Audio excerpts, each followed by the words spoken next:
9 రోజులుగా rescue operation కొనసాగుతూనే ఉంది. 18 ఏజెన్సీలు, 703 మంది రెస్క్యూ నిపుణులు, షిఫ్టుకు 120 మంది చొప్పున 3 షిఫ్టుల్లో పనిచేస్తున్నారు. కార్మికుల జాడ కోసం అత్యాధునిక సాంకేతిక పరికరాలను ఉపయోగిస్తూ సహాయక చర్యలు చేపడుతున్నారు. మంత్రులు జూపల్లి, ఉత్తమ్, కోమటిరెడ్డి సమీక్షలు నిర్వహిస్తూ రెస్క్యూ ఆపరేషన్ను వేగవంతం చేశారు. సొరంగ ప్రమాదంలో చిక్కుకున్న 8 మంది కార్మికులలో 4గురిని మరికొన్ని గంటల్లో బయటకు తీసే అవకాశం కనిపిస్తోంది. ప్రమాద స్థలంలో ఒకచోట 4, మరొక చోట 4 కార్మికుల ఆనవాళ్లను గ్రౌండ్ పెనెట్రేటింగ్ రాడార్ గుర్తించింది. సొరంగం పైకప్పు కూలిపడిన సుమారు 150 మీటర్ల ముందు భాగంలో 4, చివరి భాగంలో 4 ఉన్నట్లుగా నేషనల్ జియోఫిజికల్ రీసెర్చ్ నిపుణులు అంచనా వేశారు. ముందు భాగంలో ఉన్న 4గురిని బయటకు తీసేందుకు సింగరేణి, ర్యాట్ హోల్ మైనర్స్ బృందాలతో మాన్యువల్గా తవ్వకాలు చేపట్టారు.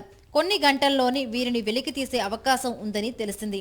ఇక చివరి భాగంలో ఉన్న 4 టన్నెల్ బోరింగ్ మెషిన్ హెడ్కు సుమారు 15 మీటర్ల వెనకాల చిక్కుకొని ఉన్నట్టుగా భావిస్తున్నారు.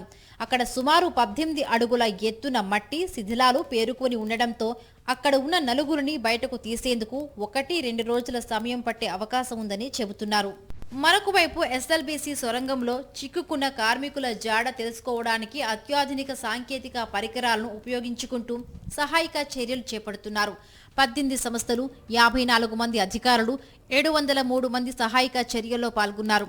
శిథిలాల తొలగింపు, బురద తొలగింపు పనులను వేగవంతం చేశారు. నిపుణుల పర్యవేక్షణలో సొరంగం లోపల మట్టి, బురద, కాంక్రీట్, శిథిలాల తొలగింపు, విరిగిపడిన పరికరాలను గ్యాస్ కట్టర్లతో కట్ చేసే పనులు చేపడుతున్నారు. సహాయక బృందాలు 3 షిఫ్టుల్లో సహాయక చర్యలు చేపడుతూ డీవాటరింగ్ ప్రక్రియను వేగవంతం చేస్తున్నారు. త్వరగా రెస్క్యూ ఆపరేషన్ పూర్తి చేయాలని భావిస్తున్నారు. ఇక టన్నెల్లో ఓట నీటిని తొలగించేందుకు డీవాటరింగ్ నిరంతరం కొనసాగుతోంది. బురద నీరు తొలగింపు కోసం ఒక ఎస్కవేటర్ సొరంగం లోపల పనిచేస్తోంది. సింగరేణి నుండి మరొక 200 మంది ఈ సహాయక చర్యల్లో పాల్గొన్నారు.